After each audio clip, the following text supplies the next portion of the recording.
Hey there, baseball fans. Nathan Rohde and Shooter Hunt here with the latest episode of Coffee and Curveballs. Shooter, I am back in North Carolina after a trip through the Northeast, and boy, oh boy, did I cap that one off. Yeah, you know what? What started off as a real slow spring for you ended with a bang. And I mean, I bet you can't wait for the MLB draft because you got to see one of the top prospects in the country put on an absolute show. Yeah, I absolutely did. And like you said, the spring did start slow for me. I was battling weather everywhere I went, battling performances as well. Some guys didn't live up to expectations. But the Northeast trip was good. Mother Nature was kind to us, only had to make one change. But that game, the Morris County Championship in New Jersey with Jack Leiter on the mound, I saw him at NHSI. I like him. I really didn't need to see him again, but I was like, what the heck? Let's go out and see him. And boy, oh boy, am I glad I did. That's one of the better pitching performances I've seen in a long time. 94 to 97 in the first inning, 93 to 96 after that, touching 98. Wow. Usually the curveball is the secondary pitch for him that really works, and he'll just kind of mix in the slider when he needs to. Today, and that day, it was the slider that was working. It was just a wipeout pitch, piled up the strikeouts, had 14 total on the game. Curveball was inconsistent, but it actually started working late in the game, and he got some more strikeouts with that. So just an utterly dominant performance, 6 2/3 of perfection before things kind of got a little dicey, but he finished it out for the win, and Del Barton won 2-1. Yeah, getting some vengeance after last year he lost in that final 2-0. But might have been the most electric performance in the history of New Jersey high school baseball. From what I was hearing, it was just absolutely lights out. You told me, TJ, my brother, who's our PBR New Jersey director, was also there with you saying the same thing. Kudos to him. Could be one of those guys who goes in the first round. We'll have to see about some signability issues. But, I mean, Jack Leiter, outstanding. Yeah, the signability will be a question right up until that first day of the draft. But if he needed to prove a point that he was a first rounder, he did it with Saturday night's outing. So big time look at Jack Leiter. So looking forward to seeing what he does the rest of the way and chasing a state championship in New Jersey.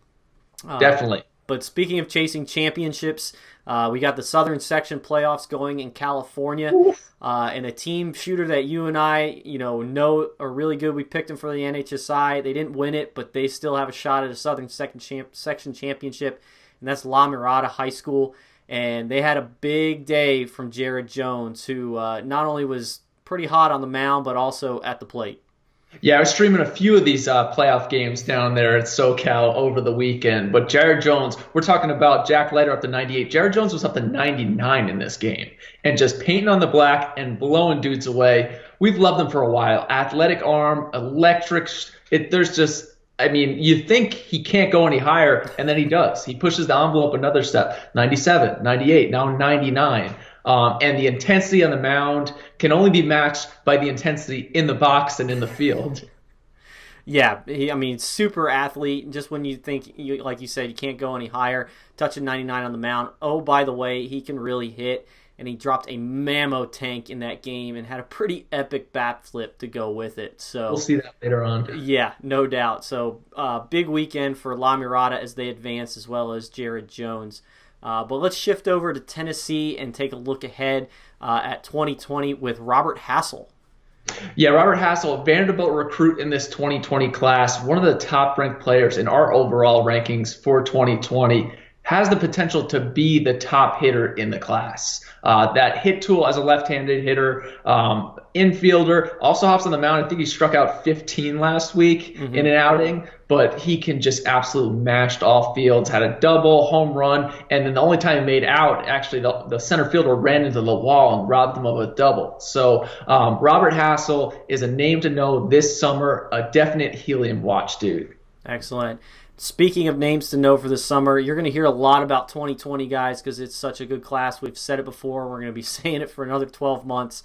But for IMG Academy in the Academy World Series down in Florida, Kevin Carstetter took Joe Charles deep.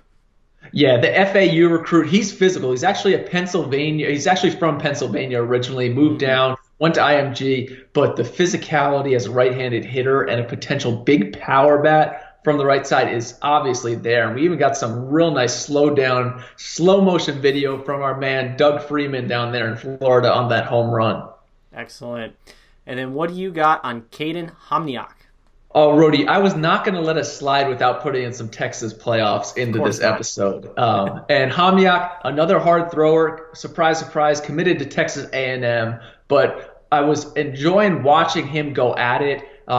Toby Bicknell was at this game, fired up. He said, I don't know if I've been as fired up for a game all spring. Doesn't matter if it was college, pro, or high school. And the energy that was at this game was intense, as all Texas high school playoff games are. Got the win over a real tough Bridge City team, which has a stellar lineup with some other good 2020s that we'll see this summer. But 2-1 victory, punch 9 and 6 1/3. Really good looking arm who absolutely competes on the mound.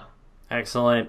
Let's move on now to some PBR Bomb Squad. I'll start it off. We got Anthony Volpe accounting for both runs in their 2-1 win. The second run being this solo shot to left field. And May is reserved for Arkansas prep home runs. Kirby Jenkins, the St. Louis recruit, going deep. Shout out B-Walk, getting tons of videos of PBR Bomb Squad this week. Excellent. We mentioned La Mirada a little bit ago.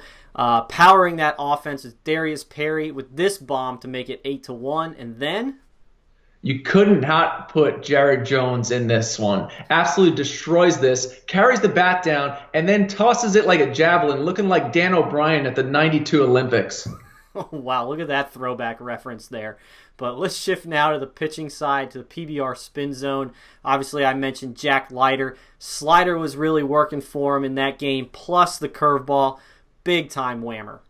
And then Jet Jackson out of Tennessee. He's a Purdue recruit, dropping in a real nice curveball here. And then again, Texas power arms. Aaron Nixon committed to UT in the 2020 class, two-way guy. Filthy slider here. Love the eye black on the bump. Excellent stuff. So there's your look at the PBR Spin Zone and PBR Bomb Squad.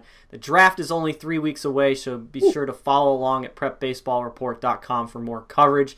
And as always, for Shooter Hunt, I'm Nathan Rohde. This was Coffee and Curveballs. Next time, we'll see you guys at the ballpark.